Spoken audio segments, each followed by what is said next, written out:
Hawking bot.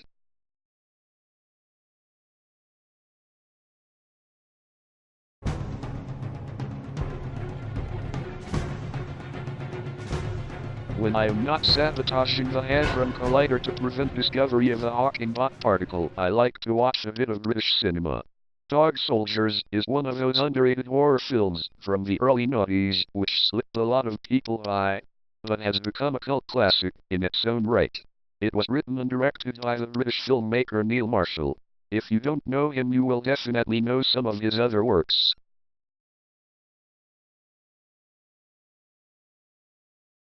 Dog Soldiers begins with a couple camping out in the Scottish Highlands. They begin making out in the tent. If you remember your horror movie rules, this means they are dog meat. You're dog meat, pal.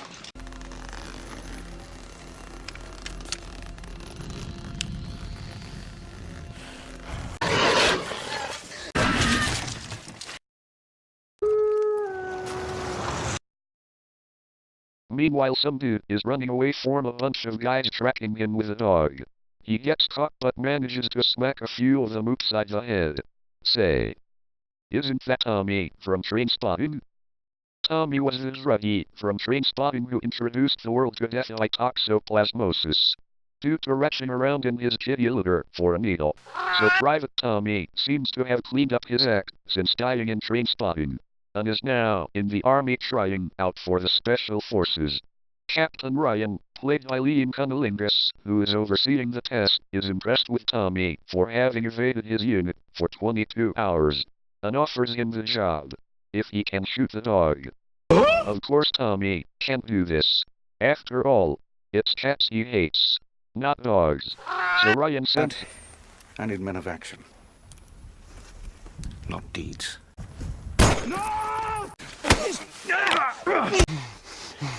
I don't do second chances, Cooper. And I never forget. Or to you, this pathetic piece of shit. So Ryan sends him back to his army unit under the leadership of Sean Pertwee, who are themselves out on exercise. The soldiers are pissed off being made to tramp around the wet Scottish Highlands on a training exercise. Not least because tonight is the big 2001 World Cup qualifier. England v Germany game, you know. The one where they won 5-1. Things start to take a turn for the worst when a big dead Vanessa Feltz is dumped on their campfire. Is everyone alright? Is everyone okay? No, man, I think I've shit myself. They then see a warning flare, go up and investigate. Finding Captain Ryan, who also just happens to be in the area. Injured, his whole platoon dead, and guts everywhere. It looks like they took on Jack the Ripper and came last. He looked like he took on Jack the Ripper and came last. Anyway, unable to radio out, the troop move out, taking Ryan with them. For some reason, with unknown hostiles running around, the troop decides to run into a dense forest, leaving this poor red shirt schmo back to cover him. Let's check those horror rules back. Next, Pertwee's guts get an airing out. Oh, Jesus! My guts are out, Coon! Well, we'll just put them back in again! They're not gonna fucking fit! Of course not, fat man! They manage to make it the road where they flag down a passing Land Rover, driven by a girl called Megan. She drives them to a nearby farmhouse and tells them there is no other houses or phones nearby.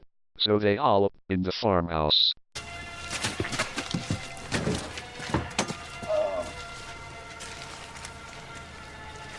What the fuck happened back there, Cooper? I don't know, mate. She might have some answers. The squad take a quick breather whilst they tend to the injured. Tommy quizzes their new female friend about their predicament. Miss, where is the nearest phone? 50 miles as the crow flies. What about the nearest population centre? You mean a town? Well, Fort William, but it's at least a 4-hour drive back the way we just came. He then asks her to drive them. Unfortunately, their new werewolf friends decide otherwise. One time, when I took my car to Quick Fit for an oil change, it ended up looking like this also. So with the car totaled, they use it as a makeshift bomb to scare away the werewolves.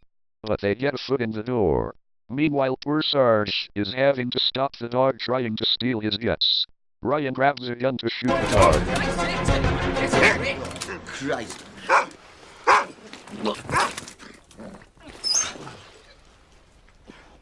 That's bloody charming, that is. So they begin to barricade the house. Megan lets slip she knows more about Captain Ryan and the werewolves. You came here because of them, right? I don't have a fucking clue what they are, and right now I don't really care. What are you doing here? This was supposed to be a routine training exercise, and that's all. So this wasn't a rescue mission? What? No, I guess not. Tommy doesn't think to quiz her some more as he's probably thinking about a fix of heroin. Meanwhile the soldiers do what the British do best. Terry, while you're at it, stick the kettle on. And have a cup of tea. But the werewolves are back. Whilst the squad do their best to keep them at bay. Tommy operates on Sarge. Ammo is limited, so Tommy orders them to collect up all of the weapons in the house and boil some cans of water. Megan explains their predicament to them. Megan, you want to run it past the boys? Lycanthropes. You what? That's werewolves to you and me. What, you mean like full moon, silver bullets and eyebrows that join in the middle? Before you dismiss it offhand, think about what you've seen and heard. The full moon, the teeth, the claws, the howling. Is it so difficult to believe? For a whole year now, I've tracked these things. I've studied them, tried to understand them. Every month, when the moon is full, they hunt as a team, dedicated to the kill. During that time, at least 15 people have vanished. Hikers mostly, in small groups or alone.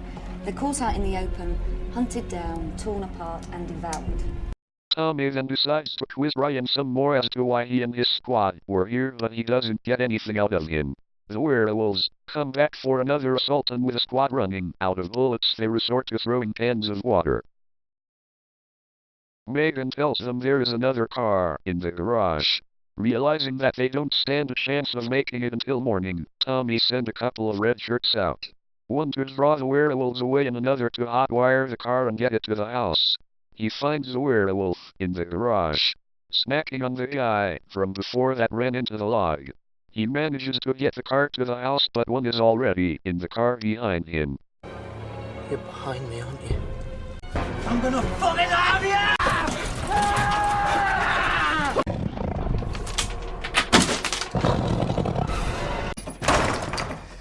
They do their best to repair the barricades. And now Ryan tells them the score that Sarge's squad were really just bait for the werewolves. So his squad could capture one. He then turns into a werewolf himself and escapes out of the window. Megan then tells them they are most likely held up in the garage where the spare Land Rover was. So Tommy and Sarge use a propane tank and send the second Land Rover down the hill, primed to explode.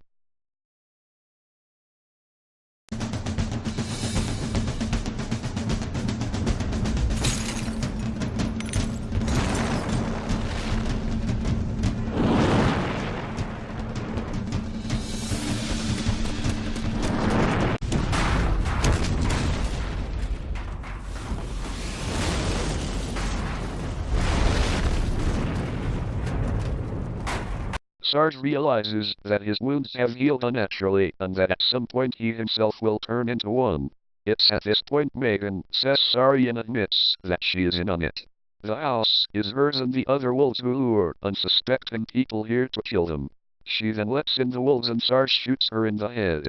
It's now a desperate fight for survival as Sarge and Tommy are retreat upstairs, leaving the final red shirt to get it in the kitchen. Stuck in cupboard, Tommy shoots through the floor and they end up back downstairs in the kitchen. Sarge tells Tommy to get in the basement and he severs the gas pipe on the cooker before blowing up the house.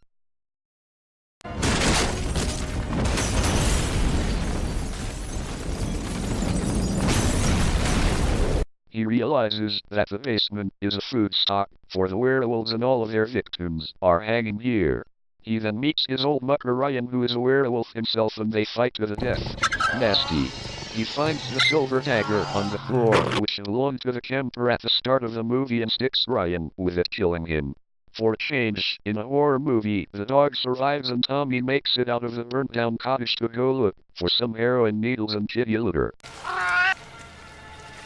What the fuck happened back there, Cooper?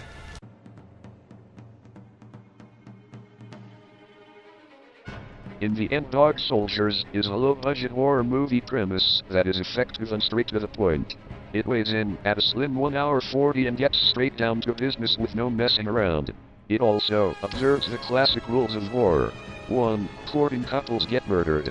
2. Kill off all of the less interesting characters first, mainly when they are on their own. 3. Don't show the monster, only fleeting glimpses till near the end. 4. Have a minor character change allegiance and help the baddies. 5. Give one character all the best quips, and then have them sacrifice themselves to save others. It uses the background to an important football match as a MacGuffin to give us something to relate to the characters with. After all, none of us would like to be stuck up a mountain in Scotland prior to a big game, so we get to know enough about the main 5 to at least be bothered to watch to the end. Also, it's nice to see soldiers in a life-threatening situation where they do have limited ammo for a change, and see how resourceful they can be. It wears its On My Chart firmly on its sleeve, and pays tribute to all of its influences without ever attempting to just directly rip them off. In fact, every time I watch this, I discover a new homage to a previous classic.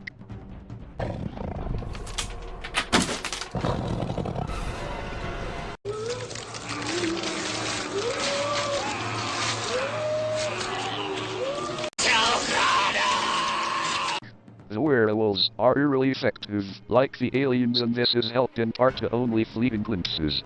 No need for full monster reveal for no reason. You also see through their eyes a kind of infrared. Just like the Predator, it sits at camp firmly as a mixture of horror, action and dark comedy and doesn't let up till everyone is dead.